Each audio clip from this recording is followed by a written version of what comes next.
तात स्वर्ग अपवर्ग सुख धरे तुला एक अंग। तूलन ताई सकल मिली जो सुख लव सति संग। यहाँ हम आप लोगों को एक बात बताते हैं कि जो सत्संग होता है अच्छे लोगों का, साधु संगत और विद्वान लोगों का, जो सत्संगी लोगों का जो साथ है, उसमें आपको अध्यात्म का एक पाठ रहता है, जिससे आपका मानसिक जो ताकत है वो बढ़ती है।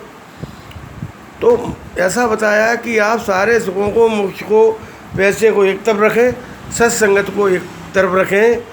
तो दोनों पालों में से जो सत्संग का पाला है वो ज़्यादा महत्वपूर्ण है।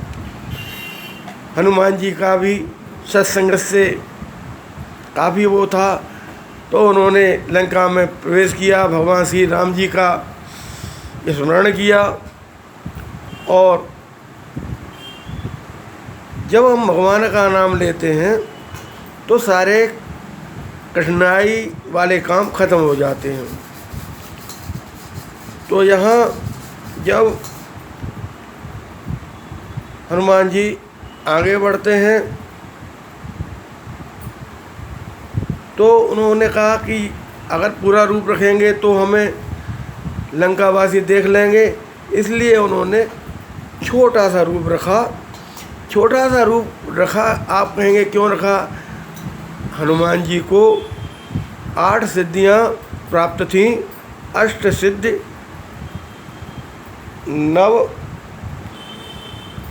निधि के दाता।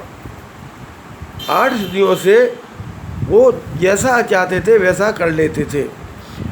तो उन्होंने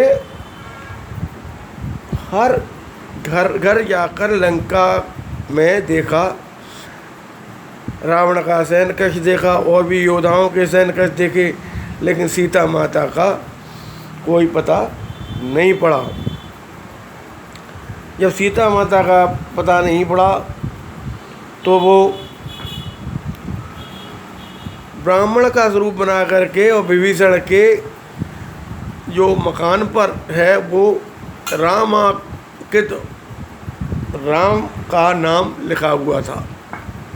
तो जिस घर में, मकान में राम का नाम लिखा है वो निश्चित ही प्रभु का भक्त होगा।